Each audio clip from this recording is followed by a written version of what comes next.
Bonjour à tous. Pardon. Bonjour à tous et bienvenue dans cette nouvelle vidéo. Petite précision, j'ai désactivé tous les commentaires. Je vous explique pourquoi. Alors, parce que moi je suis quelqu'un qui arrive mieux à comprendre les choses auditivement parlant, on va dire ça comme ça. C'est vrai que dans les commentaires, parfois je sais pas trop ce que la personne veut me dire ou ce qu'elle insinue, il n'y a pas l'intonation, donc c'est compliqué. Euh, et je veux surtout pas que ma chaîne apporte de la malveillance. Donc du coup, je préfère stopper tous les commentaires. Donc tous les commentaires, dans toutes mes vidéos, les commentaires sont désactivés. D'accord? Par contre, ce que je vais mettre en place, c'est que dans la barre d'infos, vous aurez un lien. Et là, vous allez pouvoir mettre vos commentaires ou plutôt posez vos questions si vous avez des questions pertinentes, intéressantes, si vous avez des questions vraiment où on peut développer voilà, quelque chose d'intéressant et juste pas mettre un commentaire pour mettre un commentaire. Vous voyez, j'ai vraiment envie qu'il y ait cet échange-là et que ce soit pas juste un commentaire lambda. Voilà, ça m'intéresse pas. Je préfère vraiment qu'on ait un réel échange. Voilà. Donc, pour le moment, j'ai pas encore trouvé de solution. J'avais testé Discord, mais finalement, ça va pas trop. Donc, je vous mettrai un lien. Quoi qu'il en soit, le lien vous dirigera soit vers une messagerie vocale, soit vers un lien où vous pourrez parler, parce que pour moi, c'est important de vous laisser la parole. Donc la solution, ce sera vraiment la parole. Donc vous aurez un petit micro et vous pourrez laisser votre message. Et ensuite, on fera on fera une RAQ, ce que moi je vais appeler plutôt qu'une FAQ, on fera une RAQ, donc une réponse aux questions. Et on en fera une vidéo, ok? Donc, ce qui va amener que du coup, on va écouter votre question sur les prochaines vidéos. Donc, on va entendre votre voix. Ça, il faut que vous soyez d'accord avec ça. Et donc, vos questions seront posées donc en direct dans mes prochaines vidéos. Et comme ça, je répondrai directement à vos questions. Voilà, ça c'était une aparté. Peu importe le lien, ce sera peut-être sur mes réseaux aussi. Donc n'hésitez pas aussi à aller sur ma page Facebook et sur mon Instagram Brillantois.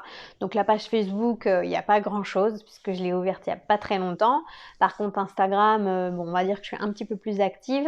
Donc je vous invite à aller là-bas et aussi parce que sur Instagram, je pose souvent des questions ou je fais souvent des sondages, voilà, dans les stories. Donc voilà. Y a-t-il vraiment le bien et le mal dans notre monde? Donc j'avais envie de vous partager mon expérience et mon avis vis-à-vis de ça, parce que récemment, comme vous le savez, j'ai été dans tout ce qui est ésotérique, tout ce qui est spiritualité New Age. Et justement, dans la spiritualité New Age, certains nous disent qu'il n'y a pas de mal et qu'il n'y a pas de bien. Voilà, donc c'est le sujet de la vidéo. Donc voilà, si vous voulez intervenir, hop, le lien juste en dessous. Alors, si vous avez des questions, ou si vous avez des suggestions, ou si vous avez envie aussi de partager oralement votre expérience, eh bien voilà, vous êtes vraiment les bienvenus. Donc, eh bien, moi, je vais vous parler un petit peu de mon expérience, justement, vis-à-vis du bien et du mal. Et ensuite, je vous donnerai mon avis vis-à-vis de ça. Donc, il faut savoir, et je vais vous raconter des petites anecdotes aussi assez croustillantes. Alors, il faut savoir que quand j'étais plus jeune, donc j'avais vraiment pas confiance en moi, je manquais énormément de confiance en moi. Et une fois, donc c'est une petite anecdote, une fois, on était avec une bande de potes dehors, on traînait un petit peu quoi, et il y avait une femme qui avait l'air un peu droguée ou bon, voilà, hein, qui était auprès de nous. Et puis on était tous en bande comme ça, je me souviendrai toujours un peu comme une ronde comme ça. Et puis elle arrive et elle discute un peu avec nous. Puis moi, elle me fait peur. Bon, faut savoir, j'étais jeune, hein. Et elle me fait peur. Et elle ressent sûrement en fait qu'elle me fait peur. Et du coup, elle me regarde dans les yeux d'un coup et elle me dit, toi là, toi, t'es négative. Elle m'a fait flipper, je me suis dit, qu'est-ce qu'elle a, qu'est-ce qu'elle veut, mais dans ma tête, hein, parce incapable de le dire. Et je me suis dit, waouh, ok, pourquoi elle me dit ça, quoi? Et tout de suite, en fait, quelqu'un de lambda se serait dit, bah, elle a un problème, elle, qu'est-ce qu'elle a? Et moi, je me suis dit, qu'est-ce que j'ai? Il y a quelque chose chez moi qui va pas. Pourquoi elle me dit ça à moi, alors qu'on est tous là et c'est à moi qu'elle s'adresse? Et je me suis dit, bon, ok, donc ça va pas. Et tout de suite, bah, moi, c'est parti dans ma tête. Il y a tout qui chamboule, hein. Moi, dès qu'on me disait des trucs comme ça, après, c'était fini, quoi. Et en fait, ça m'est resté. Et je me suis dit, bon, voilà, pour qu'aujourd'hui, je le ressorte et que je m'en souvienne, c'est que vraiment, ça m'avait marqué. Et puis, au fur et à mesure du temps, puis de mon évolution, bah, j'ai fait plein de choses hein, dans ma vie. Mais il y a une partie de ma vie, pendant, on va dire, bien 7 ans, hein, parce que j'ai fréquenté une personne à cette époque-là. Donc je suis restée à peu près 7 ans avec cette personne-là, avec une personne. Et pendant cette période, j'ai été la plus, comment dire, enfin, j'ai fréquenté, parce que moi-même, j'avais sûrement ma part à moi de négatif, hein, je ne dis pas. Mais j'ai fréquenté des personnes vraiment, vraiment, vraiment nocives. Vraiment. Alors, c'est vraiment, je me confie parce que c'est compliqué, c'est une partie de ma vie. Bon, que j'ai accepté et que j'assume, hein, il n'y a pas de souci. Mais bon, on va dire que c'était pas tip top. Bon bref, je vais pas rentrer vraiment dans les détails, mais j'ai fréquenté beaucoup de personnes très mauvaises, mais vraiment mauvaises, parce que c'est un milieu où il n'y a que des personnes malsaines. Il n'y a que des personnes qui veulent pas votre bien. Ils sont juste là vraiment pour profiter de vous. Et puis pour se servir, voilà, ils se servaient de moi, hein, vraiment. Et du coup, j'ai fréquenté vraiment, bien pendant 3 ans, hein, pas sur ces 7 ans, mais pendant 3 ans, j'ai fréquenté vraiment des personnes très, très, très, très, très, très, très mauvaises. Voilà. On ferme la parenthèse. Je vais pas vous raconter tout ce qui s'est passé. Mais à chaque fois, en tout cas, grâce à mon petit côté positif et aussi sûrement à ma bonne étoile et au fait aussi que j'écoutais mes intuitions à cette époque-là, il m'est rien arrivé. Il m'est rien arrivé, pardon. Mais vraiment, parce que ça aurait pu être quelqu'un d'autre, il lui aurait arrivé des tas de bricoles. Et moi, franchement, je remercie, je remercie le bon Dieu, c'est qu'il m'est rien arrivé de grave. Parce que je sentais, quand il y avait du danger, je sentais qu'il fallait que je parte. Et donc je m'écoutais. Je sentais le danger et je partais. Il y a eu des fois où je me suis retrouvée dans des situations où je ne savais pas s'il fallait que je m'en aille ou s'il fallait que je reste. Et c'est vrai que comme j'avais toujours l'habitude que les autres décident un peu à ma place, c'était compliqué. Mais à la fin, le plus souvent, je me suis retrouvée dans des traquenards, mais le plus souvent, je m'en suis bien sortie. La preuve, hein, je suis encore là. Et mon parcours fait que, bah, du coup, je vous en fais des vidéos parce que c'est vraiment des choses que j'ai vécues et des domaines dans lesquels voilà, je suis intervenue, j'ai été quoi. Donc c'est vraiment une partie de ma vie. Voilà. Quand on est amoureuse, on fait plein de bêtises. Donc il faut être amoureuse de la bonne personne.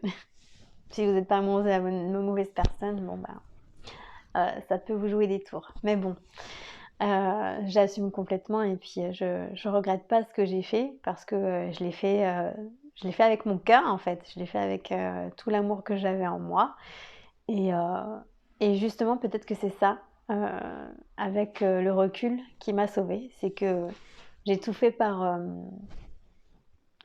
j'ai tout fait par amour en fait.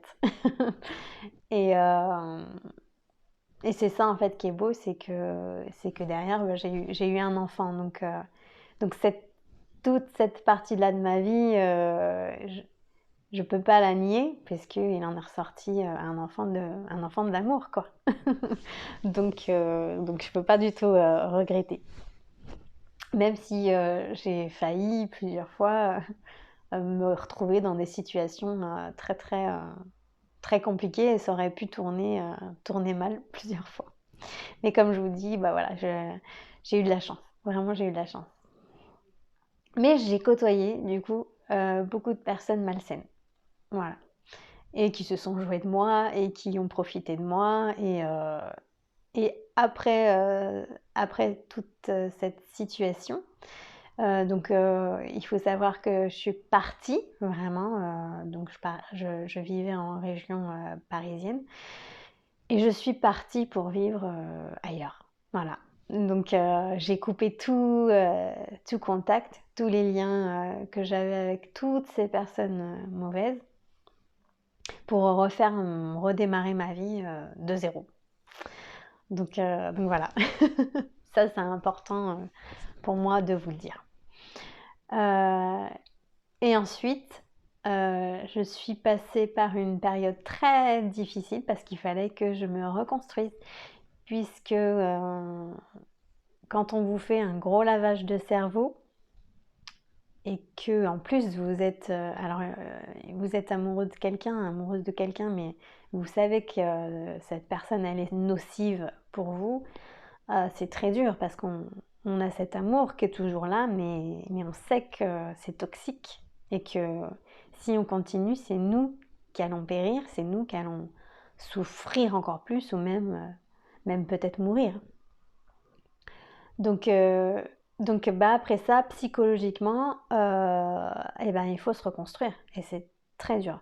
Et moi, j'avais pas tout le milieu, en fait, un peu développement personnel ou psychologue, je le connaissais pas du tout.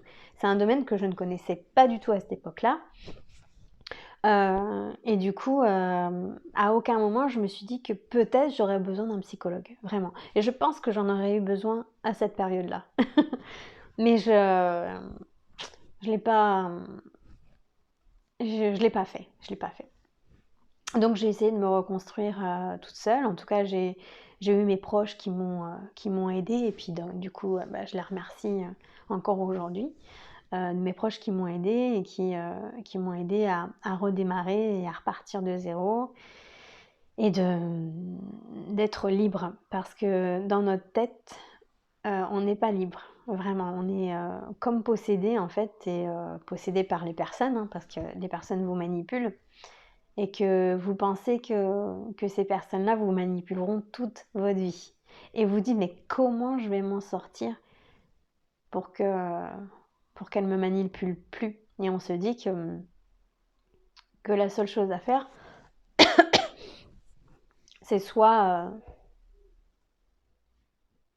c'est soit partir très loin, soit en finir, quoi, hein, donc d'un côté comme d'un autre. Mais moi, personnellement, je suis incapable de me faire du mal physiquement.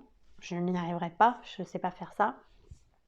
Et je ne pourrais pas faire de mal physiquement non plus à quelqu'un. Donc c'était pas une option pour moi, hein. Il y en a peut-être que ils l'auront fait, mais moi non. En tout cas, c'est pas du tout, impossible. Voilà. Donc c'était plus un mal psychologique. Il fallait rebondir là-dessus. Et en fait, petit à petit, donc là on parle vraiment de mon évolution personnelle. Petit à petit, j'ai rencontré des personnes, j'ai essayé de refaire ma vie, amoureusement ou dans le travail. Voilà, j'ai évolué vraiment tout doucement, à mon rythme, toujours à mon rythme, comme je vous disais dans les vidéos précédentes sur l'hypersensibilité. Moi, j'ai vraiment mis du temps à évoluer. Je sais pas si on peut dire spirituellement, si, on peut le dire. J'ai vraiment mis du temps à évoluer spirituellement parce que déjà je connaissais pas du tout ce monde-là. Et en plus, je croyais pas en Dieu. Tout ça pour moi c'était complètement faux. Donc c'était pas une sortie de secours pour moi. C'était même pas, enfin voilà, j'y ai pas été comme ça. J'y étais vraiment au fur et à mesure, de rencontre en rencontre. Beaucoup, beaucoup de rencontres. Parce que, comme je vous ai déjà dit, j'aime beaucoup les gens et j'aime bien connaître leur vie. Moi, c'est une passion, en fait. J'adore connaître la vie des gens. Et puis, et du coup, voilà, au fur et à mesure, j'ai eu ma propre évolution. Jusqu'à ces derniers temps encore. Donc il faut savoir que de toute façon, on évolue jusqu'à la fin, donc jusqu'à notre mort, on apprend, c'est tout, c'est comme ça. Personne n'a la science infuse. On connaît des choses, on apprend des choses. Après, c'est toujours pareil, au niveau des croyances, on y croit ou on n'y croit pas. Et ça, c'est notre propre... nos propres pensées, nos propres croyances, et ça on le garde pour nous, on n'a pas vraiment à le diffuser dans le sens où, voilà, on dit qu'on a la vérité pure, parce que c'est pas vrai, personne ne l'a. Et du coup, par contre, ce que j'ai remarqué, au fur et à mesure du coup de toutes ces années où j'ai fréquenté vraiment ces personnes malsaines, et où à côté j'ai fréquenté aussi de bonnes personnes qui m'ont aidée, qui ont été bienveillants avec moi, parce que c'était rare. Les personnes les plus bienveillantes qui ont été autour de moi ont été mes proches. Mais des personnes vraiment extérieures à moi qui ont été bienveillantes, j'en ai pas trouvé beaucoup. J'en ai trouvé, hein, faut pas dire que j'en ai pas trouvé, mais j'en ai pas trouvé beaucoup. Et là, c'est vrai que, il y a quelques années de ça, eh bien, je suis tombée sur des personnes vraiment bienveillantes et qui voulaient que mon bien. Et voilà. Et voilà. Et qui ont prié, parce que c'était des personnes croyantes qui ont prié pour moi. Ça m'a vraiment touchée. Au départ, j'ai été très vexée. Mon ego a pris un coup. Et après, avec le recul et avec beaucoup aussi d'amour pour moi, j'ai compris que c'était vraiment pour m'aider, en fait, pour apprendre à évoluer. Donc, voilà, je peux remercier ces personnes-là aussi qui ont fait ça pour moi. Puis moi, c'est vrai que je fréquente beaucoup de personnes qui rentrent dans ma vie, mais qui en ressortent assez vite. Je m'attache pas aux gens, en fait. J'ai cette chance-là de pas m'accrocher aux gens éternellement, en fait. Il n'y a que ma famille ou vraiment les personnes que j'aime sincèrement, où là, oui, ça va me faire plus de mal.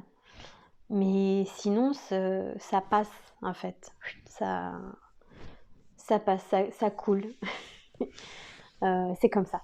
Et c'est pas pour autant que j'ai pas d'estime pour eux ou d'amour pour eux, hein, non, pas du tout. C'est que pour moi, ils sont rentrés dans ma vie, j'ai eu l'expérience avec ces personnes et l'expérience est finie et les personnes repartent. Voilà. Et ça, ça a été toute ma vie parce que des personnes, enfin, des rencontres, j'en ai fait toute ma vie. Et c'est grâce à ces rencontres aussi que j'ai pu évoluer. Donc, c'est très riche. Je suis très riche vraiment de partage avec les gens. Et puis ça continue, hein, parce que j'aime ça. Et donc, du coup, la conclusion pour vraiment que cette vidéo ne dure pas une éternité, pour vraiment faire la conclusion du bien et du mal, on va dire, c'est que pour moi, le bien et le mal, il existe. On ne peut pas dire qu'il n'existe pas. Parce que même en nous, on a cette dualité, on a ce yin et ce yang. Hein, mais on a une petite partie de bien et une partie de mal, suivant les personnes. Et suivant les personnes, on a une grosse partie de mal et une grosse partie de bien. Ou on a une grosse partie de mal, une petite partie de bien, et vice-versa. Vous voyez? Donc pour moi, on ne peut pas dire que le bien et le mal n'existent pas. Pour moi, c'est complètement faux. Ça nous amènerait. Alors après, je vous invite vraiment à me donner vos avis pour que peut-être éventuellement je change de point de vue. Mais en attendant, pour moi, sur cette terre, il y a le mal et il y a le bien. Et, et on ne peut pas dire que le mal et le bien n'existent pas. C'est que quand j'entends ça, franchement, je me dis, mais si tout le monde pense comme ça, on va droit dans le mur. Ça veut dire que on va pouvoir nous faire du mal gratuitement sans se dire, ah ben non, il m'a pas fait de mal puisque le mal n'existe pas. Et il m'a pas fait de bien puisque le bien n'existe pas. Mais c'est totalement faux. C'est totalement faux. Il suffit juste de voir l'être humain comme il est. Pas tous, hein. Évidemment, on n'est pas tous mauvais, mais on a tous une partie de mauvais en nous et tous une partie de bonté en nous. C'est comme ça, l'être humain, il est comme ça en fait. Et on ne le changera pas. Après, on peut s'améliorer, puisque le but, c'est vraiment que l'humain s'améliore et évolue. Mais c'est pas pour autant qu'il aura plus de mal en lui. Enfin, je pense pas. Je le souhaite, mais j'ai du mal à y croire. Maintenant, on peut se concentrer sur notre vie, on peut se concentrer que sur notre bien, évidemment. Mais il faut qu'on ait travaillé notre mal. Parce qu'on ne peut pas se concentrer sur notre bien si on n'a pas travaillé nos ombres et nos défauts. C'est pas possible.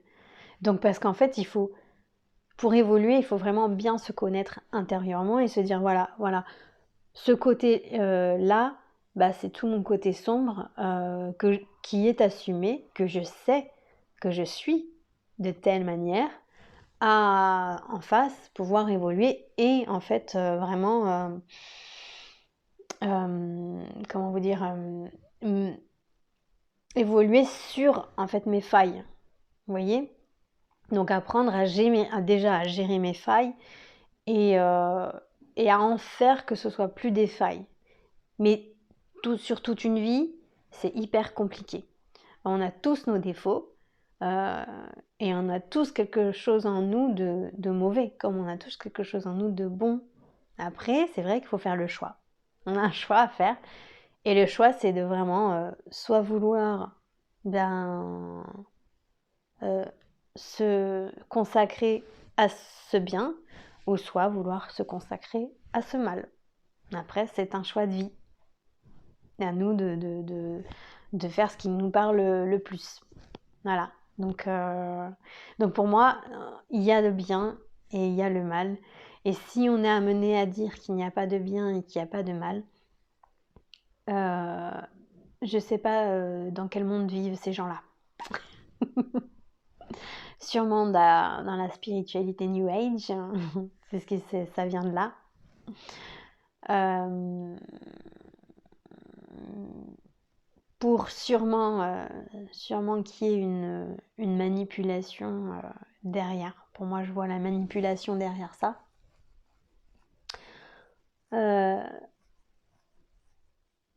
Parce que je vais aller dans un sujet assez brut, mais par exemple, les pédophiles, on peut pas dire qu'il n'y a pas de mal et de bien avec eux. Je veux dire, un homme qui viole un enfant, on peut pas dire qu'il n'y a pas de bien ou il n'y a pas de mal là-dedans. Il y a forcément du mal. Forcément du mal. On peut pas dire que, ah ben non, il n'y a pas de mal et il n'y a pas de bien là-dedans. Ben si. L'enfant souffre, l'enfant parfois arrive qu'il meurt. Donc on peut pas dire qu'il n'y a pas de mal et pas de bien. Non. C'est une utopie, ça, pour moi. C'est complètement faux. Et c'est dangereux pour moi de dire que pour amener les gens à penser ça, pour moi, ça devient dangereux. Ouais. Parce que si on commence à éduquer nos enfants en disant « Mais non, ma chérie, il n'y a pas de bien, il n'y a pas de mal », et puis qu'il arrive de l'école et qu'il s'est fait taper, alors il va pas venir nous le dire, et puis il se sera fait taper, et qu'est-ce qu'on va lui dire? Ah ben non, mon chéri, il n'y a pas de bien, il n'y a pas de mal. Tu vois? Non. En fait, je comprends un petit peu leur façon de penser sur ça, c'est de se dire qu'il y a une cause en fait derrière. Moi, je veux bien qu'il y ait une cause, forcément qu'il y ait une cause. Je veux dire, un homme qui bat sa femme, il a une cause. Forcément, c'est quelqu'un qui derrière va faire un petit peu de psychologie, un peu de sociabilisation, je sais pas comment on dit. Et oui, il y a un trauma derrière, on est d'accord. D'accord. Mais cet homme-là qui a choisi son côté mal, pour moi, il a choisi son côté mal puisqu'il a choisi de faire du mal à sa femme. Il aurait pu choisir de se soigner et de se dire bah attends, moi je veux pas être comme ça, mon père a été comme ça, je veux pas, je l'ai subi en plus, parce que souvent c'est des personnes qui l'ont subi, soit de leur mère, soit de leur père, soit de leurs oncles, enfin de la famille, et ils reproduisent en fait. Et ils n'ont pas cette capacité, parce qu'ils n'ont pas l'occasion et parce qu'ils n'ont pas rencontré des personnes peut-être qui voulaient les aider, ou alors ils veulent pas ils veulent pas être aidés, mais cette personne-là, elle a fait le choix de devenir cette personne qui tape sa femme. Et pourtant, il a eu le choix d'être meilleur, de trouver une voie et de dire bah non, moi j'ai subi ça, je veux pas le faire subir. Donc il a pas acquéri une sagesse, il n'a pas acquéri quelque chose de bienveillant pour lui. Voilà, donc on peut pas l'excuser et on peut pas dire non, bah il n'y a pas de bien, il n'y a pas de mal. Non, il fait du mal. Il fait du mal, le mal existe. Et heureusement, le bien existe. Voilà, donc ma conclusion, elle est que le bien et le mal existent malgré tout. Et peut-être effectivement que dans d'autres plans sur cet univers, dans cet univers, il n'existe pas. Et encore, je sais pas. Peut-être quand on sera au paradis, on le saura. mais, mais voilà, en tout cas, pour conclure cette vidéo, moi, je suis pour le bien et oui, je suis pour le bien, hein, quoi qu'il arrive, mais je sais que le bien et le mal existent. Voilà, puisqu'il est en nous, en chacun de nous. Et après, c'est à nous de choisir vraiment lequel on veut, par qui on veut être dominé en fait. Par notre bien ou par notre mal. Voilà. Et toujours avoir un juste milieu et l'équilibre, parce que c'est ça la clé, c'est de s'équilibrer dans la vie. Avec notre partie ombre et notre partie lumière. Voilà. Eh bien, écoutez, si vous avez envie de participer et de donner votre avis sur ce sujet, comme je vous ai dit, je vous invite dans la barre de description à laisser votre commentaire vocal. Voilà, je vous embrasse très très fort et j'espère que cette vidéo vous a plu. Et puis si vous en voulez d'autres, n'hésitez pas aussi à me le dire. Donc sur Instagram, pourquoi pas. Ciao, ciao, gros bisous.